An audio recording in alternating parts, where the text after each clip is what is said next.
Was-sabiquna as-sabiqun ulaikal muqarrabun. Apa artinya? Tahu nggak kenapa ada dua kata sabikun di surat Al-Waqiah itu? Was-sabiquna as-sabiqun. Kenapa ada sabikun? Maksudnya was-sabiquna fid dunya fahumus sabiquna fil akhirah. Orang yang sabikun itu musabaqah, berlomba-lomba, saling mendahului.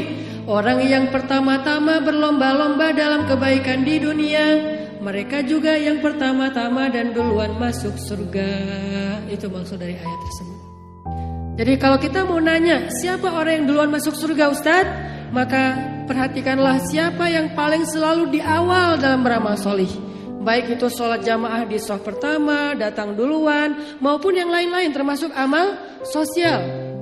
Amal-amal yang sifatnya bermanfaat buat orang lain, dia selalu yang angkat tangan. Salah satu contohnya adalah Abu Bakar As-Siddiq. Abu Bakar itu, kenapa sampai Nabi bilang kalau ditimbang amal, bahasa Nabi mah iman. Iman itu dalam bahasa tafsir itu amal soleh, sebagian artinya. Kalau ditimbang amal Abu Bakar di satu timbangan, lalu ditimbang amal kaum muslimin seluruh dunia sepanjang sejarah satu timbangan, amal atau imannya Abu Bakar lebih berat. Kenapa?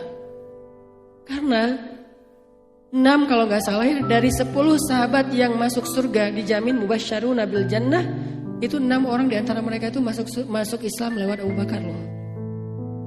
Abu Bakar yang ngajak mereka masuk Islam. Sehingga salah satu contohnya siapa?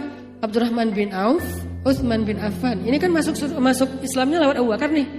Maka setelah Abdurrahman bin Auf masuk Islam, kebayang ya gimana infaknya Abdurrahman bin Auf? Maka pahala infak itu semua juga sama mengalir kepada Abu Bakar As-Siddiq. Gimana Abdurrahman mau nyaingin Abu Bakar? Gak bisa. Belum lagi Utsman tuh kalau ngasih itu gak tanggung-tanggung. Sekali dia bersedekah, angkanya kalau kita konversi ke rupiah itu 10 miliar. Sekali ngasih itu 10 miliar dan itu receh buat Utsman. Di belakang masih nggak tahu, nggak kehitung, udah males ngitung kayak gitu-gitu.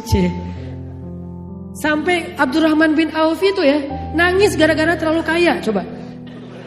Kalau kita nangis miskin, dia nangis kaya. Abdurrahman, lu kenapa nangis? Iya nih kaya banget. Kalau kita, aduh gimana ya, nggak bisa makan, nggak punya ini, nggak punya pulsa, nangis. Dia mah, aduh pulsa gue kebanyakan nih, unlimited gitu. Itu Abdurrahman bin Auf, dia saking kayanya Abdurrahman bin Auf, ketika beliau ngasih hadiah buat istri-istri Nabi setelah Rasulullah wafat. Kenapa dikasih hadiah? Soalnya kan istri Nabi itu ada SOP Nabi kan. SOP Nabi itu apa? Gak boleh istrinya menikah lagi setelah Nabi wafat. Karena istri Nabi kedudukannya sebagai ibunya kaum muslimin. Masa kita mau nikahin ibu sendiri? Gak boleh kan? Nah akhirnya karena Nabi udah wafat, gak ada yang nafkahin istri-istri beliau, Abdurrahman berinisiatif ngasih hadiah buat istri-istri Nabi. 9 orang semuanya dikasih satu-satu. Satu orang istri Nabi kalau dikonversi ke rupiah, hadiahnya 21 miliar. Satu orang istri Nabi dikasih 21 miliar. Jadi sekitar 200 miliar hadiah. Satu orang. Makanya setelah Nabi wafat, kehidupan Aisyah radhiyallahu anha itu udah lebih kayak terfasilitasi gitu. Kalau dulu lebih ke zuhud dan luar biasa qanaahnya. Kalau sekarang walaupun tetap hatinya zuhud dan hatinya qanaah, cuman secara fasilitas hidup udah terpenuhi. Sehingga muncul komen dari ponakannya Aisyah. Apa komennya? Kalau bahasa sosmed sekarang dia kayak story gitu. Terus dia nge-tag Aisyah, dia bilang, @Aisyah sekarang udah beda dengan yang dulu. Gitu bahasanya.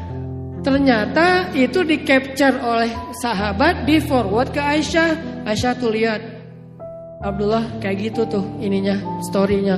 Aisyah marah. Akhirnya kalau ini bahasa sosial media, Aisyah broadcast, demi Allah, saya nggak akan mau lagi ketemu dengan @Abdullah_Zubair. Abdullah bin Zubair, nggak mau ketemu lagi. Di capture lagi nih sama orang ketiga, namanya Namimah, ngadu domba ya. Dia capture, di forward lagi ke Abdullah. Abdullah tuh, Aisyah marah sama kamu. Abdullah kaget, loh Aisyah marah sama saya salah ngomong nih. Langsung delete tuh story-nya. Tapi kan udah ketahuan. Akhirnya datang ke Aisyah. Aisyah nggak mau maafin sampai Abdullah meluk kakinya Aisyah, karena itu kan Bibi itu kan muhrim kan, dipeluk kakinya Aisyah. Bibi maafin saya. Enggak, saya nggak bisa maafin kamu udah ini banget, nyakitin perasaan saya banget. Pokoknya saya nggak mau ketemu kamu. Kata Abdullah, bibi lupa dengan hadis Nabi. Tidak halal bagi dua orang mukmin memutuskan silaturahim lebih dari 3 hari. Dan ini udah hari keempat, Bibi. Benarkah itu sabda Rasulullah? Benar, Bibi. Akhirnya Aisyah mengatakan, nazri. Gimana dengan sumpah saya?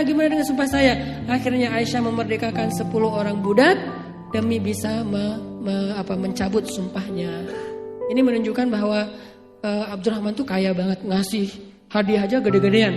Nah, semua kebaikan Abdurrahman bin Auf, Utsman bin Affan, dan yang lain-lainnya yang masuk Islamnya lewat Abu Bakar, pahalanya ngalir kepada Abu Bakar. Belum lagi ketika ada kesempatan beramal soleh, Abu Bakar itu selalu duluan. Satu-satunya orang yang bisa ngalahin Abu Bakar dalam beramal soleh cuman Rasulullah SAW. Kalau perempuan, Khadijah radhiyallahu anha. Cuman mereka berdua yang bisa